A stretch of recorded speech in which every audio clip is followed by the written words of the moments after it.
আমি সৃষ্টি করার পিছনে অনেক গূঢ় রহস্য রয়েছে। আল্লাহ রাব্বুল আলামিন সূরাতুল তিনের মধ্যে বলেন ওয়াত-তিন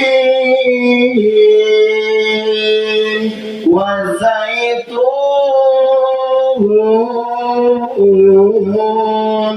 وطور سينين وهذا البلد الأمين আল্লাহ বলেন তিনের কসম, জাইতুনের কসম, তুর পর্বতের কসম, মক্কা নগরীর কসম, নিরাপদ শহরের কসম।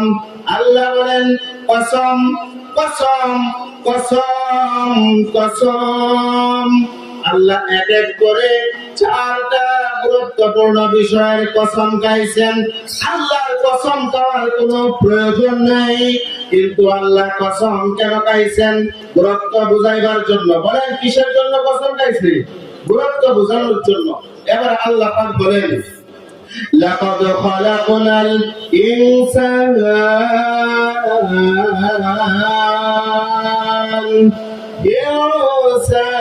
في أحسن تقويم আল্লাহ রাব্বুল আলামিন বলেন কালো মাটি দ্বারা আমি আদমকে সৃষ্টি করার পিছনে আমার রহস্য হলো মানুষের মধ্যে যে মানুষটা সবচাইতে বেশি কালো, গোলামে হাবশী, ওই হাবশ দেশের মানুষ অত্যন্ত কালো।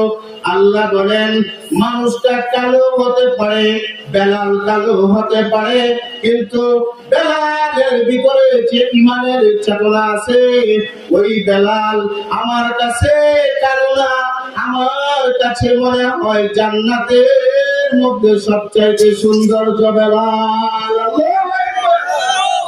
আল্লাহ আমাদেরকে সুন্দর করে বানাইছে।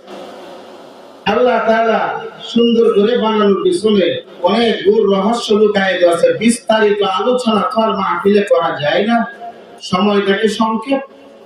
উলামায়ে কেরাম আছেন, সবাই তো কথা বলবেন, শুধু একজনের আলোচনা শুনলে তো আজকে হবে না। কি বলেন? কোরআন থেকে আলোচনা হবে, হাদিস থেকে আলোচনা হবে, শুনবেন তো ইনশাআল্লাহ। আমরা অন্য কোনো আলোচনা করতে আসিনি, আমরা এসেছি কোরআন থেকে আলোচনা শুনবো, হাদিস থেকে শুনবো। হ্যাঁ, প্রাসঙ্গিক যদি কোনো আলোচনা কোরআনের ভিতর থেকে এসেই যায় তাহলে তো আর না বলে থাকা যায় না। তো আমার বিষয় হলো আল্লাহ পাক, আমি যে আয়াতে কারিমা তেলাওয়াত করছি ওই আয়াতের মধ্যে আল্লাহ একটা প্রশ্ন করছেন মানুষ। আল্লাহ পাক বলেন হে মানুষ, তোমাদেরকে আমি এত কিছু দিলাম, জিবরাইলের 30,000 বছরের সেজদার তুলনায় তোমার 30 সেকেন্ডের সেজদা আমার কাছে খুব দামি।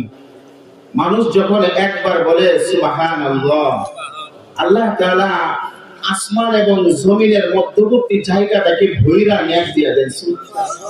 এটা সুবহানাল্লাহ বলছেন না? সুবহানাল্লাহ। এই সুবহানাল্লাহ বলার কারণে কিন্তু আপনার নামে একটা গাছ জান্নাতে ওই হয়ে গেছে।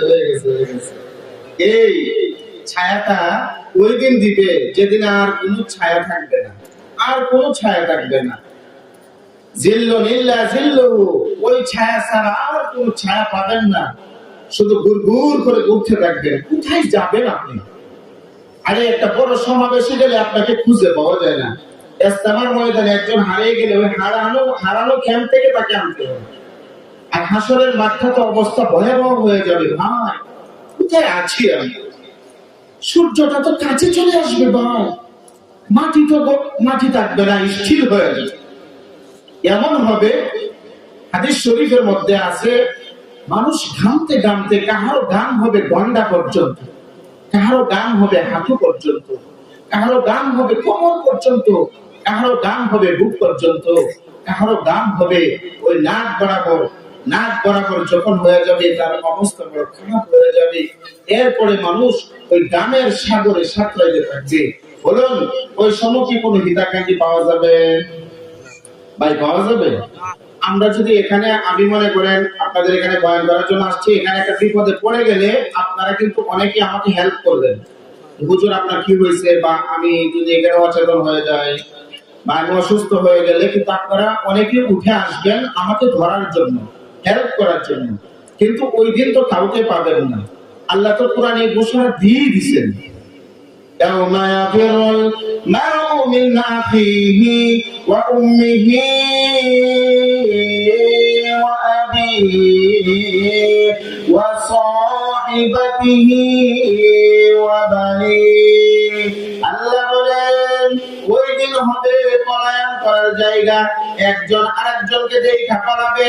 মা তার সন্তানের পরিচয় দিবে না, সন্তান তার মার পরিচয় দিবে না, বাবা তার ছেলের পরিচয় দিবে না, শ্বশুর তার মেয়ের জামাইয়ের পরিচয় ওই দিন দিবে না, বন্ধু তার বন্ধুর পরিচয় দিবে না, বন্ধু তার বন্ধুর পরিচয় দিবে না, বান্ধবী তার বান্ধবীর পরিচয় দিবে না।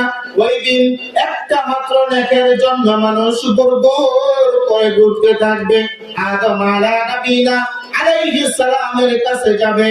আদম আলাইহিস সালাম বলবেন আজকে সুপারিশ করার মতন আমার কাছে সময় নাই, আজকে সুপারিশ করার অনুমতি আমার হাতে নাই। মানুষ দৌড়ায় যাবে ইদ্রিস আলাইহিস সালামের কাছে, উনি একই উত্তর দিবেন। মানুষ দৌড়ায় যাবে মূসা কালিমুল্লাহর কাছে, তিনিও একই উত্তর দিবে। মানুষ দৌড়ায় যাবে ঈসা আলাইহিস সালামের কাছে, উনিও একই উত্তর দিবে। অবশেষে আমাদের নবী, বিশ্ব নবী মুহাম্মদ আরবি সাল্লাল্লাহু আলাইহি ওয়াসাল্লামের কাছে মানুষ গিয়া ভিড় জমাবে আর বলবে ইয়া রাসূলুল্লাহ,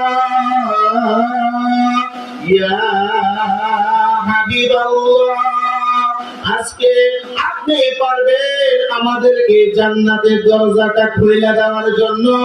আমরা আপনার কাছে এসেছি, সুপারিশটা আপনি যেন আমাদের জন্য করেন। আল্লাহ রাব্বুল আলামিন নবীজির হাতে হাউজে কাউসারের চাবিটা দিয়ে দিবেন।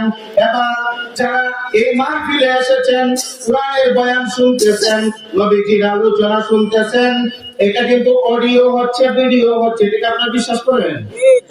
দুনিয়ার বিজ্ঞানীরা যদি এই সমস্ত, এই যে ক্যামেরা লাগাইছে ভাই, আরেক ভাই কি জানে মোবাইল লাগাইছে, এটা কিন্তু অডিও ভিডিও হচ্ছে।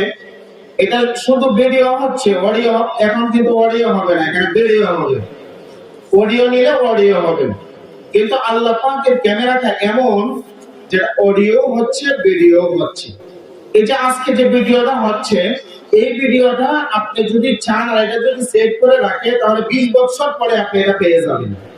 তাহলে আল্লাহ তাআলা যে কুদরতিভাবে যে ক্যামেরাটা লাগিয়ে আমাদেরকে অডিও ভিডিও সবকিছু করতেছেন, এটাকে হাসরের ময়দানে বেশি উঠবে না ভাই? বেশি উঠবে। আল্লাহর নবী কি ওই নবী আমাদেরকে দেখেন নাই, আমরাও নবীকে দেখি নাই, কিন্তু নবীজি ওই দিন আমাদেরকে চিনে ফেলবেন যারা নবীজির উপর দুরূদ শরীফ পাঠ করে, বলেন সুবহানাল্লাহ। এই জন্য আমাদের জন্য উচিত হলো কমপক্ষে নবীজির উপর প্রতিদিন দুরূদ শরীফ পাঠ করা। নামাজের মধ্যে দেখবেন নফল নামাজ হোক, ওয়াজিব নামাজ হোক, ফরজ নামাজ হোক, প্রত্যেক নামাজে দুরূদ ইব্রাহিম আছে না নাই? বইটার মধ্যে দুরূদ ইব্রাহিম। তো ওই দিন নবীজি সুপারিশ করবেন দেখা দেখা।